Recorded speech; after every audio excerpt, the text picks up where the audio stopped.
সাবেকিন যারা অতীতে যারা চলে গেছে, অর্থাৎ নবীর নিকটবর্তী যারা, নবী বিদায় হয়েছেন ১৫০০ বছর হয়ে গেল প্রায়।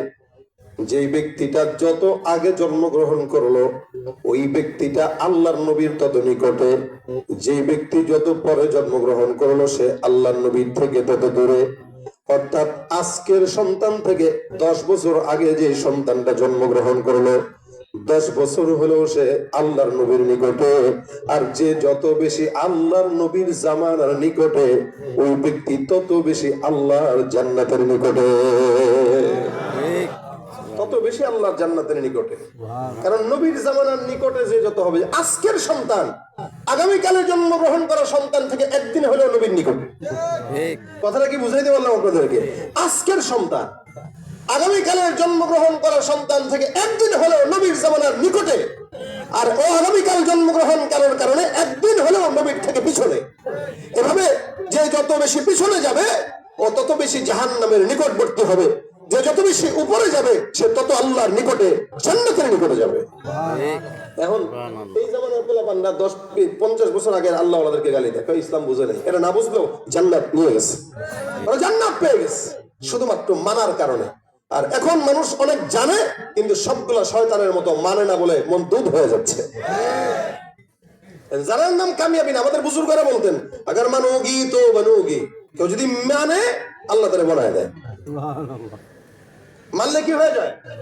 কথা বলে না। মানলে কি হয়? বানায় দেয়। কে বানায় দেয়? আল্লাহ। যে মানবে আল্লাহ তাকে বানায় দিবে, যে মানবে আল্লাহ তাকে বানায় দিবে। আল্লাহ আমাদেরকে মানার তৌফিক দান করুন, আমিন। এই জন্য আল্লাহ পাক রব্বুল আলামিন দুইটা দিচ্ছেন, 1 নাম্বার ইন্নাল্লাযীনা আমানু, 2 নাম্বার ওয়া আমিলুস সালিহাত। আলহামদুলিল্লাহ, আল্লাহ পাকের ফজলে করম আমরা সবাই মুমিন। যদিও আমাদের ঈমানটা দুর্বল, ঈমান নিয়ে গুনাহ করি, ঈমান নিয়ে চক্ষু নাপাক, ঈমান নিয়ে কান নাপাক, ঈমান নিয়ে হাত নাপাক, ঈমান নিয়ে অন্তর নাপাক। আল্লাহ পাক রব্বুল আলামিন এরপরেও সমগ্র নবীদেরকে আল্লাহ পাক রব্বুল আলামিন সব নবীদের মধ্যে কোন নবীর উম্মতকে আল্লাহ পাক এত মহব্বতে ডাকে নাই। আখির নবী মুহাম্মদুর রাসূলুল্লাহ সাল্লাল্লাহু আলাইহি ওয়াসাল্লামের উম্মতকে আল্লাহ যতটুকু মহব্বত করে ডেকেছেন, এত মহব্বতে আল্লাহ পাক অন্য কোন নবীর উম্মতকে ডাকেন নাই। যার কারণে সব নবীর উম্মতকে আল্লাহ পাক মুমিন বলে ডাকেন নাই, নাস বলে ডেকেছেন, মিসকিন বলে ডেকেছেন। কিন্তু আপনাকে আমাকে আমার আল্লাহ সর্বপ্রথম ঈমানদার বলে ডেকেছেন। সুবহানাল্লাহ। ঈমানের কারণে আল্লাহ পাক রব্বুল আলামিন আপনার আমার দাম বাড়ায় দিয়েছেন। এই কারণে একটা মানুষের ঈমানদার বান্দা যে হবে, তার টাকাও দরকার নাই, ক্ষমতাও দরকার নাই, পাওয়ার দরকার নাই, কামান দরকার নাই, বিমান দরকার নাই। শুধুমাত্র ঈমানের অস্ত্র যদি থাকে, আল্লাহর কসম ঈমানের অস্ত্র থাকার কারণে আমার আল্লাহ দুনিয়াও দাম দেয়, আখিরাতেও সম্মান দিয়ে দেয়। নাই বা পেলাম অর্থ করে, নাই বা পেলাম ঘর, নাই বা পেলাম সুখের দেখা, হোক না আপন পর, পথের ধুলায় জীবন আমার হোক ধূসর মলিন, অনাহারে অনাদরে যাক না কেটে দিন, তবু দুঃখ আমার নাগাল কহ পাবে না হৃদয়, সব হারালে তাও করি না নিঃস্ব হবার ভয়। আমি মুসলমান, আমার ধন হলো ঈমান, ঈমানে নূরের রৌশনীতে দীপ্ত আমার প্রাণ। ঠিক না? আমাদের নাম কি? মুসলমান, মুমিন। বলেন কি? ঈমানদার। আল্লাহ পাক রব্বুল আলামিন আপনাকে আমাকে বানাইলেন মুসলমান। বুঝবেন, 1 নম্বরে আল্লাহ পাক বলেন ঈমানদার হও। নবী করিম সাল্লাল্লাহু আলাইহি ওয়াসাল্লাম বান্দাকে এই কারণে বলেন, মান ক্বালা লা ইলাহা ইল্লাল্লাহ ঈমানান ওয়া ইহতিসাবান ফাদাখালাল জান্নাহ। কোন ঈমানদার বান্দা যদি ঈমান আর ইহতিসাবের সঙ্গে কালেমা পাঠ করে, আমার আল্লাহ ওই বান্দাকে সোজাসুজি আল্লাহর জান্নাত দিয়ে দিবে। সুবহানাল্লাহ। আমার আল্লাহ পাক রব্বুল আলামিন বলেন, ইন্নাল্লাযীনা আমানু ওয়া আমিলুস সালিহাত। যারা ঈমানদার হবে, নেক কাজ করবে, আলহামদুলিল্লাহ আমরা তো ঈমানদার, কোনো সন্দেহ নাই। হ্যাঁ, তবে আমাদের আমলে কমতি আছে। এই কারণে আল্লাহ পাক রব্বুল আলামিন বলে, ঈমানদার যারা যদি নেক কাজ করে, ঈমানদার বান্দা হবে, নেক কাজ করবে। যেহেতু ঈমানদার হয়ে আছি, অর্ধেক কাজ আগায় গেছে কিনা বলেন তো? আগে গেছে না অর্ধেক, বাকি আছে অর্ধেক কি? ওয়া আমিলুস সলিহাত। ইমানদার যেহেতু হয়ে আছে, অর্ধেক কাজ আগানো, বাকি অর্ধেক কাজের ব্যাপারে আল্লাহ পাক রব্বুল আলামিন বলেন ওয়া আমিলুস সলিহাত, নেক কাজ করো। নেক কাজের ব্যাপারে রাসূল করিম সাল্লাল্লাহু আলাইহি ওয়াসাল্লাম বলে, হে বান্দা তোমরা সাবিকু ফিল খায়রাত, নেক কাজের প্রতিযোগিতা লাগো। নামাজ পড়ার ক্ষেত্রে প্রতিযোগিতার সঙ্গে মসজিদে যাও, মেসওয়াক করার ক্ষেত্রে বন্ধুর সঙ্গে বন্ধু প্রতিযোগিতা লাগো, জিকির করার ক্ষেত্রে বন্ধুর সঙ্গে বন্ধু প্রতিযোগিতা লাগো, ভালো কথা বলার জন্য বন্ধুর সঙ্গে বন্ধু প্রতিযোগিতা লাগো। আল্লাহ পাক রব্বুল আলামিন বলেন যারা ঈমানদার হবে, নেক কাজ করবে, আমি আল্লাহ তাদেরকে ছোট জান্নাত নয় জান্নাতুল ফিরদাউস দান করে দেব। সুবহানাল্লাহ। কানাত লাহুম, তাদের জন্য থাকবে, রয়েছে জান্নাতুল ফিরদাউস। সুবহানাল্লাহ। এই জান্নাতুল ফিরদাউস তো বুঝেন না কি জিনিস? সুবহানাল্লাহ। আল্লাহ রাসূল বলেন যদি চাইতে হয় আল্লাহর কাছে কি চাও? জান্নাতুল ফিরদাউস চাও। সুবহানাল্লাহ। আল্লাহর কাছে জান্নাতুল ফিরদাউস চাও। সুবহানাল্লাহ। আল্লাহুম্মা ইন্না নাসআলুকাল জান্নাতুল ফিরদাউস, আল্লাহ তোমার কাছে জান্নাতুল ফিরদাউস চাই, তুমি জান্নাতুল ফিরদাউস দিও। জান্নাতুল ফিরদাউস এমন জান্নাত যেই জান্নাতের ভিতরে আল্লাহ পাক রব্বুল আলামিন নবীদেরকে রাখবে, সাহাবীদেরকে রাখবে, তাবেঈদেরকে রাখবে, শহীদদেরকে রাখবে, আল্লাহ ওয়ালাদেরকে রাখবে। ওই জান্নাতটা এমন জান্নাত যেই জান্নাতের মধ্যে বসে বসে আমার আল্লাহর মেহমানেরা স্বয়ং আল্লাহ পাকের আরশ নিজের চোখে দেখবে। এটা এমন বড় জান্নাত যেখানে বসে বসে আল্লাহর কুরসি দেখা যাবে, মানে এতটা আল্লাহর আরশ আর কুরসির কাছাকাছি। সুবহানাল্লাহ বলেন, এতটা কাছাকাছি। এটা সবাইকে আল্লাহ দিবেন না। ইমানদার যারা নেক কাজ করবে, যারা তাদের জন্য জান্নাতুল ফিরদাউস। এ মুসলমান, আল্লাহর রাসূল সাল্লাল্লাহু আলাইহি ওয়াসাল্লাম বলেন শুনো, নেক কাজটা এমন একটা জিনিস যেটা আল্লাহ পাক রব্বুল আলামিন পছন্দ করে। সারা রাত তাহাজ্জুদের নামাজ পড়লা কোনো ফায়দা নাই, সারা জিন্দেগি ইবাদত গুজারি হইলা কোনো ফায়দা নাই। আল্লাহ নবী বলেন ঈমানটাকে, নিয়তটাকে সহি করো, অল্প ইবাদত করবা, অল্প অল্প ছোট ছোট আমল আল্লাহ পাক নাজাতের জন্য যথেষ্ট করে দিবেন। আল্লাহ রাসূল বলেন আখলিস দীনাকা ইয়াকফিকাল আমালুল কলিল, অল্প আমল করবা যথেষ্ট হয়ে যাবে, তবে নিয়তটা থাকা চাই কি? সহি।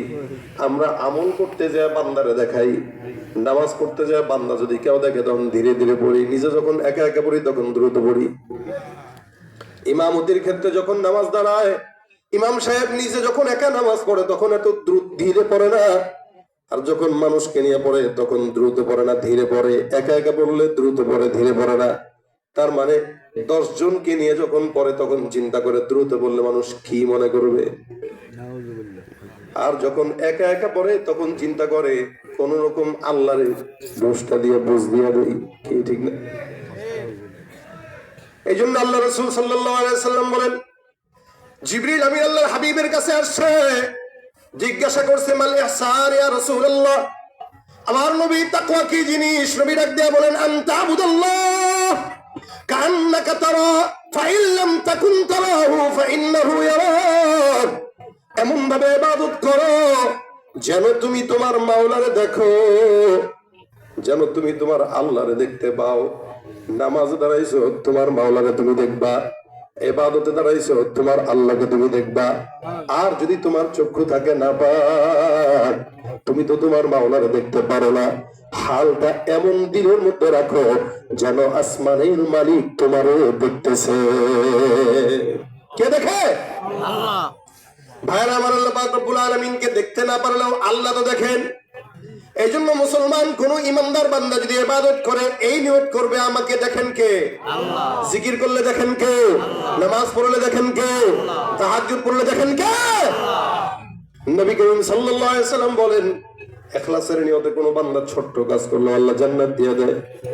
হাদিস শরীফে পয়গম্বর ঘটনা বর্ণনা করেন, এক আল্লাহর বান্দা সারা জিন্দেগি মাওলার কোনদিন ডাকে নাই, সারা জিন্দেগি আল্লাহর গোলামি করে নাই, একবারে ডাকার সুযোগ পায় নাই। ওই আল্লাহর বান্দাটা গুনাহগার, একদিন হঠাৎ করে বাহিরে গেল, তাকায় দেখে একটা জায়গায় পথের ভিতরে কুকুর একটা জিহ্বা বের করে কাতরায়, পানির পিপাসায় কুকুরটা বারবার কাতরায়। নবী ডাক দিয়ে বলে সাহাবা আজমাইনের দল, ওই আল্লাহর বান্দাটা কুকুরকে যখন দেখলো, কুকুরকে দেখার পর শ্রেষ্ঠ মাখলুকাত একটা নিকৃষ্ট প্রাণী কুকুরকে যখন দেখলো ক্ষুধার্ত অবস্থায়, পিপাসার্ত অবস্থায়, এই বান্দা পেরেশান। বান্দাটা সুন্দর করে কুয়া আরম্ভ শুরু করলো খোঁজা, কোন জায়গায় পানির কুয়া পাওয়া যায়। খুঁজতে খুঁজতে খুঁজতে খুঁজতে হঠাৎ করে বান্দা একটা কুয়ার ভিতরে সন্ধান পাইলো। বান্দাটা নিজে কুয়ার মধ্যে নামলো, নিজেও পানি পান করলো, আবার মোজা দিয়া কুকুরের জন্য পানিটা উঠাইলো। আল্লাহ নবী ডাক দিয়া বলেন, সাহাবাজ বাহিনীর দল, ওই বান্দাটা নিজের মোজা করে কুকুরের জন্য পানি পান করানোর জন্য নিয়ে আসলো।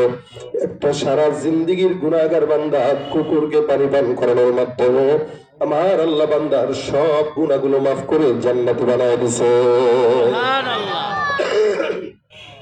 সারা জিন্দিগিতে যত ইবাদত, যত গুনাহ, আল্লাহ পাক রব্বুল আলামিন সব গুনাহ শুধুমাত্র একটা কুকুরকে সাময়িক ভাবে পানি পান করানোর মাধ্যমেই মাফ করে দিয়েছে। আচ্ছা, আল্লাহর কেউ বলার আছে? কিছু বলার আছে?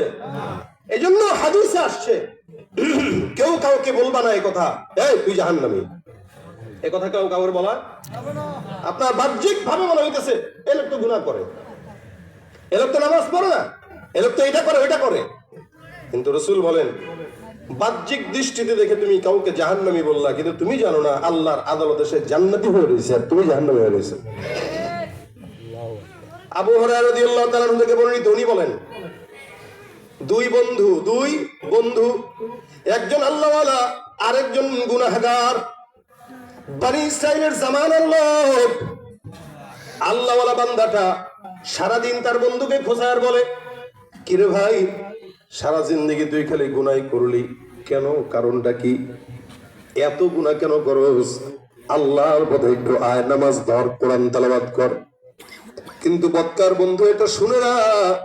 একদিন, 2 দিন, 3 দিন, 4 দিন, হঠাৎ করে একদিন জিজ্ঞাসা করলো, কিরে তুই কি নামাজ পড়বি না? গুনাহগার বান্দা ডাক দেয়া কয়, তোর নামাজ তুই পড়, আমারে আমার মতো থাকতে দে।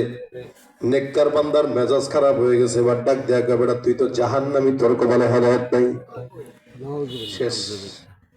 সারা জিন্দেগি যত আমল আখলাক করলো, এক কথায় সব শেষ।